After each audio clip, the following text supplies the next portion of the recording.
Revenge with Anjo. Elena Ward always believed airports were places of beginnings, fresh starts, new scenery, the promise of distance. But on that warm Los Angeles morning, as she wheeled her suitcase across the terminal floor, she felt anything but excited. There was a heaviness in her chest she couldn't name, a quiet pressure that had been growing for years. She kept glancing at her family walking ahead of her, her sister Kara laughing loudly at something on her phone, her parents trailing behind with the kind of relaxed confidence they saved only for vacations someone else paid for. Elena whispered to herself, "Just get through this trip," even though she didn't know why a simple family vacation made her feel like she was walking toward a storm. What she didn't realize was that within minutes, the storm would break in the middle of Terminal 5, and her life, the way she existed in her own family, would shift so sharply that she would never return to who she had been. The slap came out of nowhere. Elena was checking their boarding time on her phone when Kara's hand cracked across her cheek with a force that turned dozens of heads. A gasp rolled through the terminal like a wave. Bags paused mid-roll. Phones lifted. "Are you insane?" Elena whispered, stunned, pressing her palm to her burning cheek. Kara's chest was heaving with exaggerated outrage. "You've been ruining this trip since morning," she shouted, loud enough for every nearby stranger to hear. Elena blinked in confusion. "What are you talking about?" Before she could take another breath, their parents rushed forward, straight past Elena, and wrapped themselves around Kara as if she were the one injured. Marilyn rubbed Kara's shoulders. "Sweetheart, calm down. What did your sister do this time?" Howard pointed a stern finger at Elena. "What did you say to her? Why are you always starting something?" Elena felt her throat tighten. "Dad, she hit me." Kara sniffed dramatically. "Because she kept nagging. She ruins everything." And just like that, the familiar story unfolded, the one where Kara cried and Elena became the villain. As the stares from strangers grew heavier, Elena felt something inside her unraveling. She had played this role for 29 years, the responsible daughter, the calm one, the fixer. Her family treated Kara like a fragile spark and Elena like the permanent fire extinguisher. But this time, something felt different. Her cheek throbbed sharply, but the humiliation stung deeper. Howard stepped closer, lowering his voice to that scolding tone Elena had known since childhood. "Apologize," he ordered. "And do it properly." Elena shook her head slowly. "For what?" "For upsetting your sister," Marilyn snapped. "She's been under stress." Elena almost laughed at the irony. Everything about the Hawaii trip, the flights, the hotel, the tours, had been paid for using her account, yet somehow she was the one blamed for the drama. She inhaled shakily. "I need a minute," she whispered, stepping away. Howard waved her off, annoyed. "Fine. "But don't wander off. Boarding is soon." Kara muttered, "Just keep her away from me." Elena turned and walked toward the restrooms, her heartbeat trembling against her ribs. For the first time, she felt a crack in the foundation she had spent her entire life maintaining. In a quiet corner beside the vending machines, Elena pressed her back against the cold wall and closed her eyes. The humiliation replayed itself over and over. The slap. Kara's crocodile tears. Her parents' automatic defense of the wrong person. It was the same pattern she had lived through since childhood. Kara made chaos. Elena cleaned it up. She remembered the graduation party Kara got credit for, though Elena paid for everything. She remembered co-signing for Kara's apartment, so she could claim independence online. She remembered lending her $5,000 for an engagement ring she later flaunted. And the trip, this very vacation Kara had bragged about paying for at a family dinner. But it was all Elena. Every cent. "I did all of this," she whispered. And they still, her chest tightened. But beneath the hurt, something steadier began to surface. Not rage. Not sadness. Clarity. She pulled out her phone and opened the airline app. Her name appeared as the payer for all 4 tickets. The hotel reservations, too. The rental car. All under her account. For the first time in her life, Elena considered doing something her family never expected, choosing herself. She tapped the customer service number with trembling fingers. A calm voice answered. Thank you for calling Pacific Air. How may I assist you? Elena swallowed the fear rising in her throat. I need to make a change to a reservation. The agent asked for the confirmation code. Elena provided it, glancing toward the gate where her family sat comfortably, unaware. The agent placed her on hold briefly, and a soft instrumental tune hummed through her phone. As she stood there, pressed into her quiet corner, Elena felt an unexpected peace settle over her. She thought of all the years she had funded Kara's lifestyle, taken blame she didn't deserve, swallowed insults disguised as jokes. She realized how deeply she had taught her family that her needs didn't matter. When the agent returned, Elena exhaled softly. I'd like to cancel 3 of the tickets, she said. The agent hesitated. 3? You mean leaving 1 passenger? Yes, Elena replied. Keep only the ticket for Elena Ward. There was another pause, then typing. Understood. The travel credits will return to your account. Perfect. Please proceed. Click by click, the balance of power began to move. When the cancellation email arrived, Elena stared at it for several seconds. Kara Ward, cancelled. Marilyn Ward, cancelled. Howard Ward, cancelled. Only her own name remained on the reservation. She didn't feel guilt. Not even hesitation. Only a strange lightness. Next, she opened the hotel booking. 2 adjoining ocean view rooms. For guests.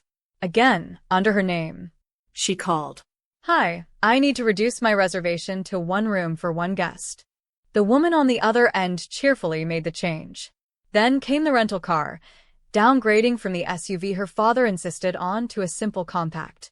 Every confirmation email that followed felt like a small piece of Elena returning home to herself. When she finally placed her phone back into her purse, she straightened her shoulders. The stinging shame from the slap had faded, replaced by something steadier, self-respect. She took a long breath, then began walking back toward her family's gate. But now, the walk no longer felt like a funeral march. It felt like the first steps of freedom. Her family didn't notice her approach at first. Kara was reapplying lipstick using the camera on her phone. Marilyn was rummaging through her purse as usual. Howard was reading on his tablet. They looked relaxed, almost cheerful, as if Elena's pain had evaporated the moment she stepped away. When Elena stepped into view, Kara looked up first. Where were you? She demanded. We're boarding soon. Elena kept her voice calm. Not for all of us. Marilyn frowned. What does that mean? Elena took out her phone and held up the screen. You're not going to Hawaii.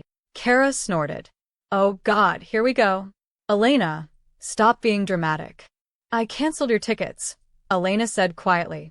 The words hung in the air like a dropped glass. Kara stood abruptly. What? Let me see that. She snatched the phone.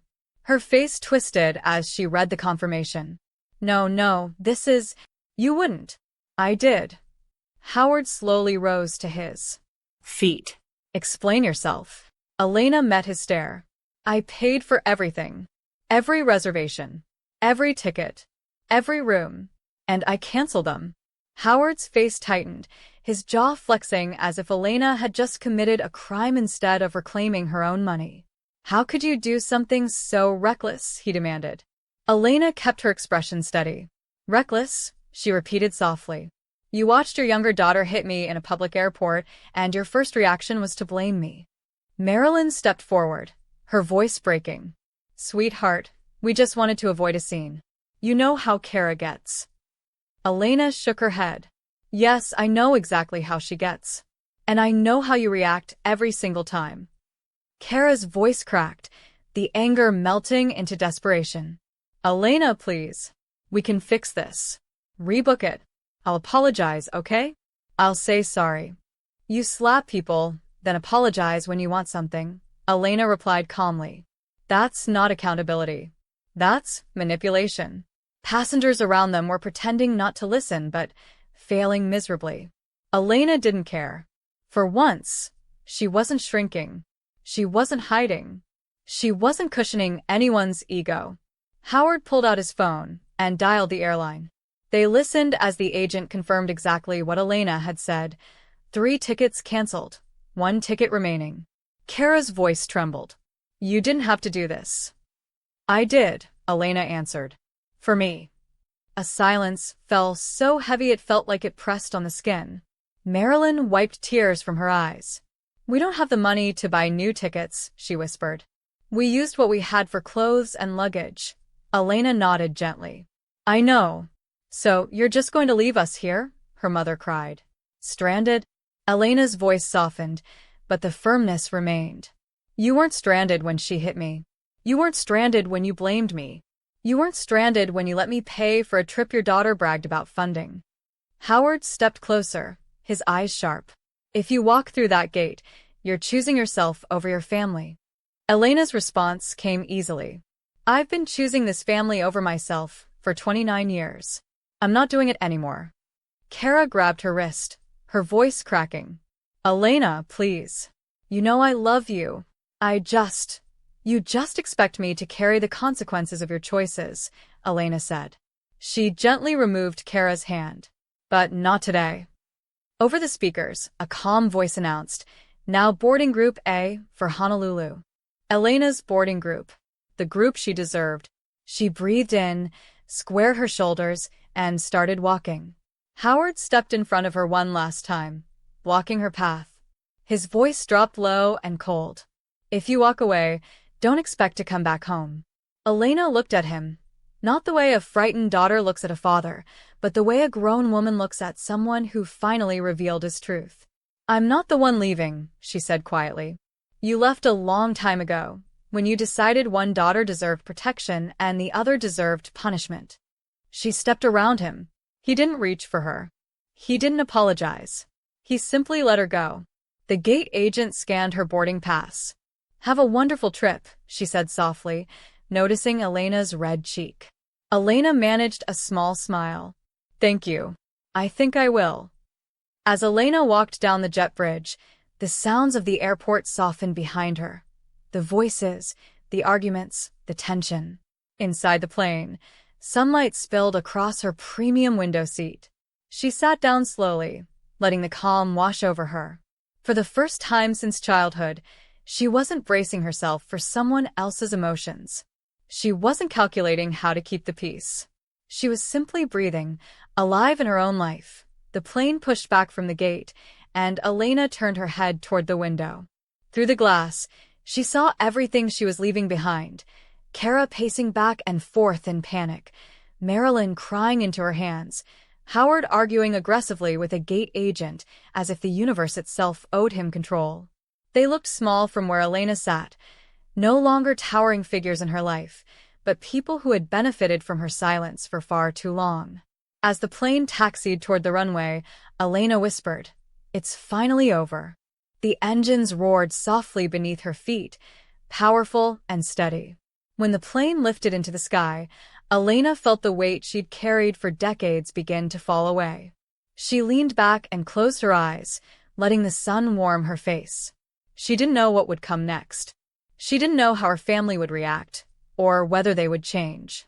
But she knew one thing with absolute certainty. She had taken the first step toward her own life. One that wasn't controlled by guilt, obligation, or fear. Hawaii greeted her like a world untouched by pain. When Elena stepped onto the balcony of her hotel room, the breeze carried the scent of salt and plumeria.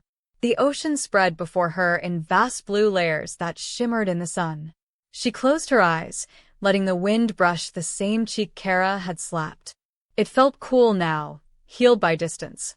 Over the next few days, she allowed herself to exist without apology. She snorkeled among sea turtles. She hiked up a ridge trail that revealed the island's emerald spine. She ate fresh poke on the beach with her toes buried in warm sand. In the quiet moments, the emotions rose sometimes, anger, grief, disbelief, but they passed like waves, never overwhelming her. She kept her phone on silent. Dozens of missed calls, countless texts. Some angry, some desperate, some full of guilt-soaked apologies. Elena didn't open any of them. For once, she wasn't responsible for their feelings. On the fourth evening, she sat by the shore watching the sunset melt into the horizon. A soft, streaked orange glow reflected across the water. She felt something she hadn't felt in years: peace. Not the forced calm she used to maintain at home, but real quiet, real stillness. A couple walking by paused near her. The woman smiled warmly. "First time here?" Elena nodded. "Yes." "You look like someone who needed this place," the man said gently. Elena laughed softly. "More than you know." For a moment, she allowed herself to think about the past, not with bitterness, but with clarity. She thought of the little girl who had always been told to be mature, help your sister, don't cause trouble, as if her entire identity existed only to support someone else. She thought of the years she'd spent bending to keep the peace. "Never again," she whispered into the wind. She meant it. When Elena finally flew back to Los Angeles, the city felt different. Her apartment, usually a place she slept between work and family obligations, now felt like her own sanctuary. She unpacked slowly, placing souvenirs on the shelves as if she were decorating a new phase of her life.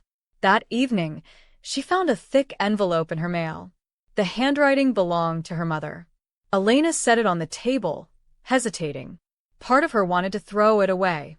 Part of her needed to know what was inside. She opened it carefully. Inside was a handwritten letter, several pages long. Marilyn's shaky handwriting filled the paper. "Elena," it began, "we have spent so many years leaning on you without realizing how much we were hurting you." Elena sat down slowly. Her eyes scanned the paragraphs. Apologies for the favoritism, for the dismissiveness, for the blind. Faith in Kara, for the pressure placed on Elena to always be the strong one. "We thought you didn't need support," the letter read, "because you were capable. We didn't see that our behavior taught Kara to rely on you for everything." Howard had added his own note at the end, shorter, blunt, but surprisingly sincere. "You shouldn't have been the one carrying the family," he wrote. "That was our failure, not yours." Elena leaned back in her chair, the weight of the letter sinking in. She wasn't ready to forgive, not yet. But she wasn't angry either. The truth was simpler. She was tired. She folded the letter gently and placed it in a drawer, not tossing it away, not clinging to it, just setting it aside. Her phone buzzed on the counter, another message from Kara. "Please talk to me. I want to fix things." Elena stared at the screen. She didn't reply. Not because she wanted to punish anyone, but because she finally understood something she had never been allowed to understand. She had a choice.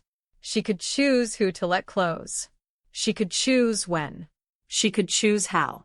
The next morning, Elena woke to sunlight filtering through her curtains. She stretched slowly, letting herself enjoy the quiet. She made coffee, watered her little balcony plants, and sat with her laptop to check work emails. Her life felt simple, beautifully simple. Later that afternoon, she met her friend Lainey for lunch. Lainey's eyes widened as soon as Elena told her what had happened.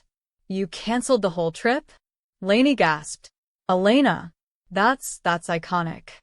Elena laughed for the first time in days. "I didn't do it to be dramatic. I did it because I snapped." "No," Lainey corrected. "You did it because you woke up." Elena considered that. Maybe it was true. For years she had allowed herself to be the emotional mule of her family, carrying the weight, balancing the chaos, absorbing the blame. On that day in the airport, she had simply realized she couldn't carry it anymore. "I think I'm finally starting to feel like myself," Elena murmured. Lainey smiled. "Then keep going." Weeks passed. Her family continued reaching out, some messages angry, some tearful, some reflective. Elena didn't block them. She simply created space. She answered briefly when she wanted to, ignored them when she didn't. One evening, Kara sent a long message. "I know I messed up. I'm trying to understand why I act the way I do." Elena read it twice. It was the first time Kara had taken responsibility without excuses. Still, Elena didn't reply right away. Healing wasn't instant. Boundaries weren't a punishment, just protection. She spent her evenings exploring new hobbies, painting, yoga, weekend trips. She felt lighter, like her life had finally shifted to fit her instead of everyone else. Elena had expected guilt to overwhelm her eventually, but it never came. Instead, she felt a steady calmness settle inside her. At work, colleagues noticed she seemed more focused, more grounded. Her manager even asked if she'd taken a leadership course. She smiled and replied, "Just a vacation." In truth, it wasn't the vacation that changed her. It was the decision to honor herself. She began to recognize the patterns she had grown up with, the unequal expectations, the emotional pressure, the way she had been praised for her strength and punished for her boundaries. Never again, she promised herself. She'd carved out a life she could breathe in, one where she wasn't constantly shrinking. 3 months after the airport incident, Elena agreed to meet her parents for lunch. Just them, no Kara. They arrived early, waiting anxiously at a corner table. Marilyn reached for her hand the moment Elena sat down.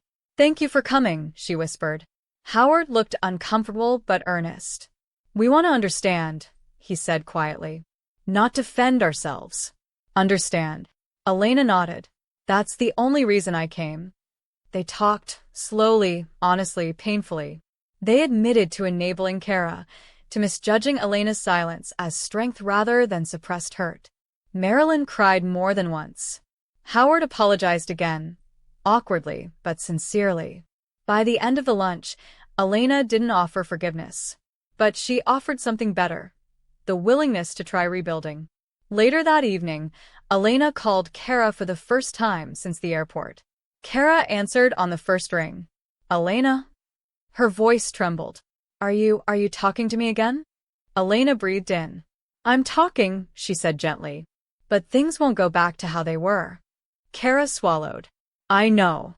I'm trying to get help, therapy, actually. I don't want to be that person anymore." A long silence passed between them, but it wasn't hostile. It was tender, uncertain. "That's good, Kara," Elena said. "I want you to be better. For you, not for me." Kara sniffed. "I miss you."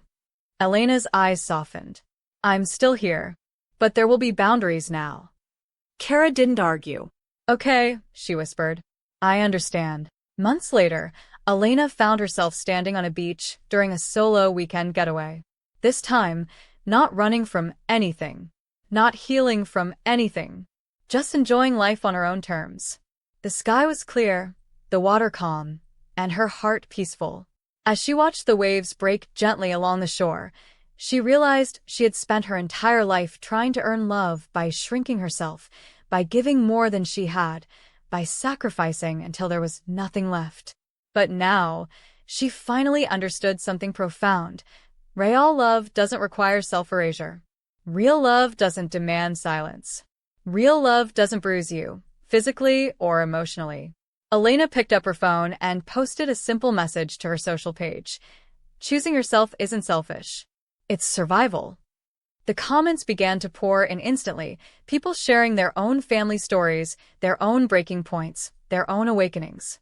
Elena felt connected to each of them. She wasn't alone. She never had been. She closed her eyes, breathed in the ocean air, and let the truth settle deep inside her. Her family might continue to change, or they might fall back into old habits. She couldn't control that.